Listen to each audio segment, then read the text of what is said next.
problems that would likely be there as a result of your injury. You have trouble with just coordinating things, you know. Yeah, And it's not the fact that you can't coordinate your hands. That's not what's important, because as we talked about, that's not something life's going to make you do. But it does tell me that part of the brain that's not functioning particularly well is the more anterior aspects of your brain. The reason I bring this up is, you know, as we talk, I'm not your doctor. I'm not involved directly with your care, but you are currently driving.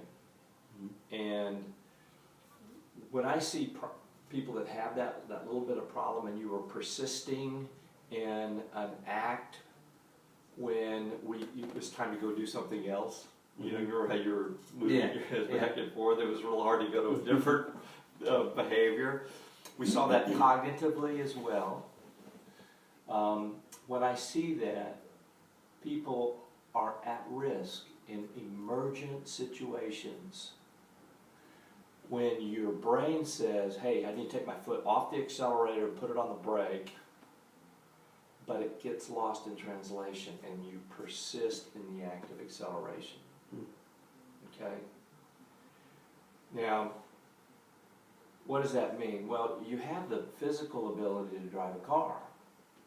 You have the mental ability to know what the rules and regulations are. That's not what we're talking about here. We're talking about the injury that you have and how it will impact you in doing those things that you are competent to do. And that simple behavioral observation says to me loud and clear, I don't want to say no to you about driving, but you need to be aware you have a problem. And you want to just reduce the possible risk factors that you have control over when you elect to drive. And that means don't drive in high-stress situations. Don't drive in roads that you're not familiar with. Don't drive in a lot of traffic. What you're trying to do is control yourself becoming part of an emergent situation, because it's likely that if you went through an emergent situation, you would know what you need to do, but you couldn't execute it. And I say this unfortunately out of a lot of experience. You know, I had a patient that I told similar words to, and he basically said, and about 2 weeks later, you know, he came to me and he was all shook up. He started crying. I said, well, what happened? And he goes, well, you know, I was driving the car like you told me not to. His was worse than yours a little bit. And he said, a dog ran out in front of me and I drove right into it and accelerated into it. And he was, the whole time his brain's going, you know, stop the vehicle, turn away from the dog, and he turned into the dog and accelerated over the dog. And it's one of those like hitching the giddy up. It's a little glitch that could manifest itself. You, in some ways, are a walking miracle. Don't risk anything.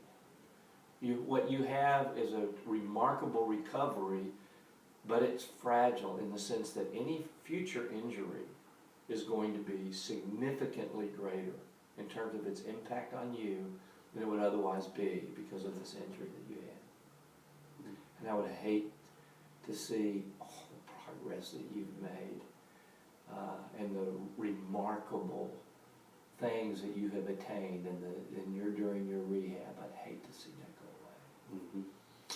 The other thing that I want to comment on, and this is another one of those delicate dances. You know, it's not saying no, you can't do it. It's saying you have got to be aware of what certain consequences are for things.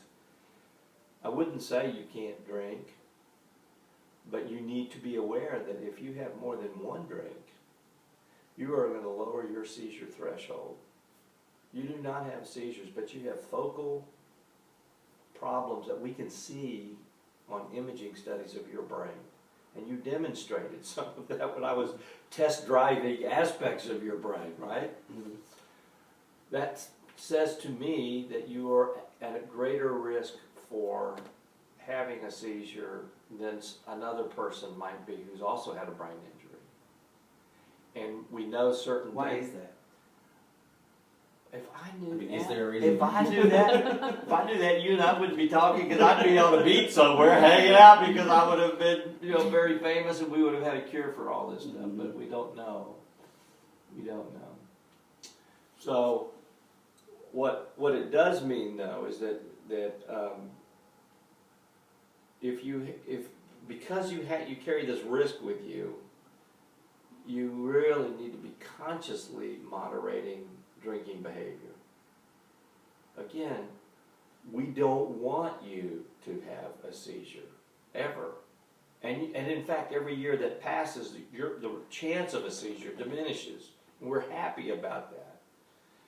But I would not want you to, I want you to be conscious and control any behavior around drinking. You really have to limit that. Because if you have 2, 3, and you have a seizure, your life will be irrevocably altered, because you will have your driver's license suspended. You will likely regress from a cognitive standpoint, and you will be on anti-seizure medications for the rest of your life. You don't want it. It's not worth it. Risk is too high, too great. So I'm getting on my soapbox here. I'm trying to give you information, because we are not in a clinical relationship. I am not your doctor. Mm-hmm. But I can't let you go out of here today without me explaining that to you, so that you hear that loud and clear. And I'm going to ask in front of you that your wife help in this. And you're welcome to say, Walter Harrell, that son of a bitch, told me I couldn't do this stuff. Blame it on me if you want, but it's really critical that you get this, because.